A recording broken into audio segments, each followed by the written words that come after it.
क्या नाम है आपका? राजेश झा। हाँ? राजेश झा। झा? राजेश झा। क्यों नाम से क्या बोलिए ना। पहले नाम से यूपी बिहार से है? हाँ जी। कौन जिला? भागलपुर। वहीं रहते हैं कि दिल्ली में रहते हैं? मैं दिल्ली में रहते हैं सर। अच्छा एक बात बताइए, ये सब कुछ लोग पहलगाम की घटना हुई ना, उसके बाद यहाँ मीटिंग हुई, सब कुछ हुआ, प्रधानमंत्री फिर बिहार के दौरे पर गए। कुछ लोगों के दिमाग का फितूर आप जानते हैं, उसको जोड़ दिया कि पहलगाम की घटना का यहाँ वहाँ बिहार।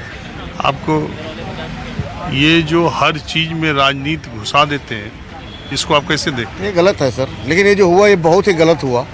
अब प्रधानमंत्री कहते थे, जब प्रधानमंत्री का स्टार्टिंग था बिहार में गांधी मैदान में, उस समय हमारे फौज के कुछ 4-5 इंडियन आर्मी की टोपी लगाई फौज में थे क्या? नहीं सर, तो मैं ड्यूटी करता हूँ इसमें, तो मैं 4 के बदले 40 लाऊंगा भाइयों बहनों, मगर वो सब दिखता नहीं है सर कुछ धरातल पे। हमारे फौज रोज शहीद हो रहे हैं। यहाँ जो घटना घटा है, कितना शर्मनाक, नाम पूछ के ऐसा हुआ सर, ये तो बहुत गलत हुआ सर। इसके लिए तो प्रधानमंत्री को, रक्षा मंत्री को पूरा स्टेप लेना चाहिए। बोलने से कुछ नहीं होगा, करना चाहिए। अभी कहाँ गया वो सर्जिकल स्ट्राइक? जब लोहा गर्म होता है तभी चोट मारो, जब लोहा ठंडा हो जाएगा फिर चोट मारने में कोई दम मज़ा नहीं आता। Thank you sir. चलो लेकिन अभी कह रहे हैं कि अभी लोहा गर्म होने वाला है, कुछ होना चाहिए सर। ये तो गलत हो रहा है ना सर। तो आपको लग रहा है जल्दी समझौता ये सब बिल्कुल रद्द हो जाना चाहिए, बिल्कुल। क्या सिंधु? ये जल समझौता कुछ हो रहा है, जो ऐसा हो जाएगा वैसा हो जाएगा, ये सब बिल्कुल हो जाना चाहिए। जो कंट्री हमारा भाई था और हमको भाई नहीं समझ रहा है, अलग होकर वो समझ रहा है कि मेरा दुश्मन देश है, मेरा दुश्मन कंट्री है। अब कब तक बर्दाश्त करेंगे हम लोग? कब तक मरेंगे? खाना नहीं मिल रहा है उनको, और ये उग्रवाद पे इतना खर्च कर रहे हैं, RDX पे इतना खर्च कर रहे हैं। इसका मतलब क्या है? भवकी है एटम बम। आज इंडिया भी राफेल का हो रहा है सर, अब इंडिया भी मजबूत होगा। इंडिया भी मजबूत है और भी होना चाहिए। और हमारे प्रधानमंत्री तो इतने मजबूत हैं, भाइयों बहनों, अच्छा टैलेंट है उनका, लेकिन कुछ धरातल पे कम दिखता है। आपको सर रोज देखते हैं, अभी आपका गाड़ी में चर्चा कर रहे हैं। हम ये आज मैं पहली बार कनॉट प्लेस आया, तो मैंने पहली बार आया, तो मैं इन्होंने बोला कि यहाँ पे न्यूज़ वाले, मैंने कहा यहाँ पे सर राजीव रंजन सर भी आते हैं।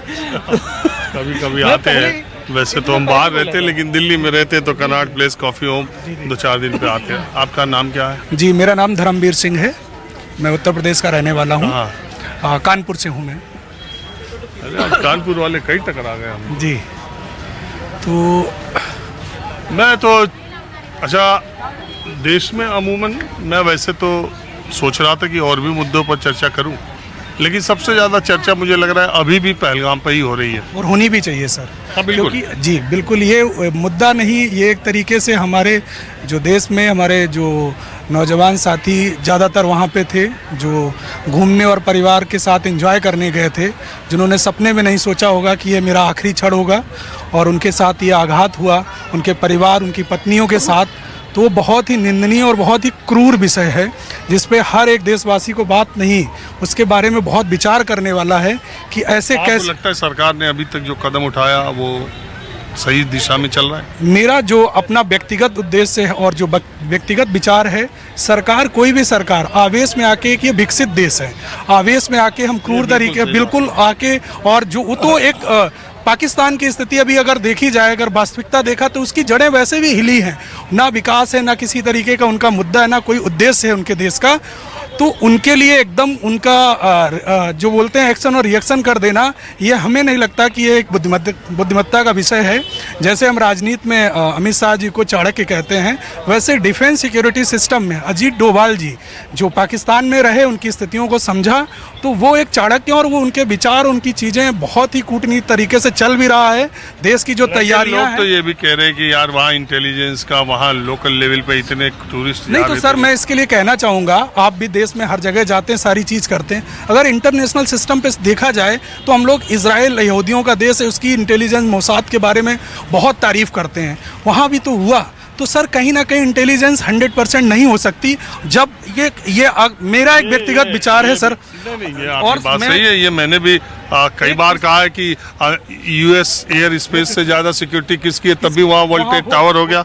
मूल और बात मैं है, एक बात कहना चाह रहा हूँ कि सर ये नहीं, ये देश और सबको सोचने वाला है कि पाकिस्तान का बॉर्डर कश्मीर पे ही नहीं लगता है। पाकिस्तान का बॉर्डर राजस्थान, हमारे पंजाब और हमारा जो पूरा गुजरात का पार्ट है वहाँ भी लगता है। वहाँ ऐसी स्थितियाँ क्यों नहीं बनती हैं? क्योंकि वहाँ के नागरिक देश हित के बारे में सोचते हैं और वो उनको सपोर्ट नहीं करते हैं। लोग आज बड़े बड़े एजेंडा पहलगांव और वहाँ के लोग दिखा रहे हैं, लेकिन ये वास्तविकता नहीं, उनकी आत्माओं में अभी भी पाकिस्तान परस्त चीजें हैं, तभी वहाँ पे ये घटनाएं घटित हो रही बिना हैं। लोकल लोगों के बिल्कुल नहीं। सहयोग के या बिना उनके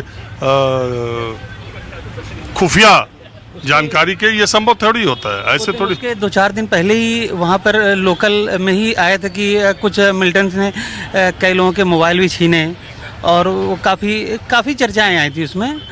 तो अब मैं तो यही कहूँगा, कुछ बोलना चाहते हैं? मैं तो यही कहूँगा कि मोदी जी पे विश्वास करिए, मोदी जी भला करेंगे और अच्छा करेंगे। आप भी कुछ बोलना चाहते हैं? पता एक्चुअली ये जो आतंकवादी हमले वगैरह हो रहे हैं, ये पहली बात तो बिना लोकल सपोर्ट के पॉसिबल ही बिल्कुल नहीं, वो तो मैं कह बिल्कुल एक भी पॉसिबल नहीं है। और कहीं ना कहीं इनकी बैकिंग पाकिस्तान में बैठे जो लोग हैं, जो हैंडलर हैं उनके, या जो आर्मी से अटैच्ड हैं, उन लोगों की वजह से हो रहा है। तो जब तक हम या इंडियन गवर्नमेंट जो रूट कॉज है उस पर जब तक प्रहार नहीं करेगी तब तक ये जाने वाला नहीं है। आखिर में पेड़ के पत्ते टहनियाँ कितनी बार तोड़ेंगे? इतने सालों से ही हो रहा है। जब जड़ में मट्ठा डालना में जब तक उनके आर्मी पे जब तक एक्शन नहीं होगा तब तक ये सुधरने वाले नहीं है। चलिए ठीक है, समय खत्म हो गया, माहौल क्या, हम बस आज इतना ही। कैमरामैन कालीकांत झा के साथ राजीव रंजन, न्यूज़ 24 दिल्ली।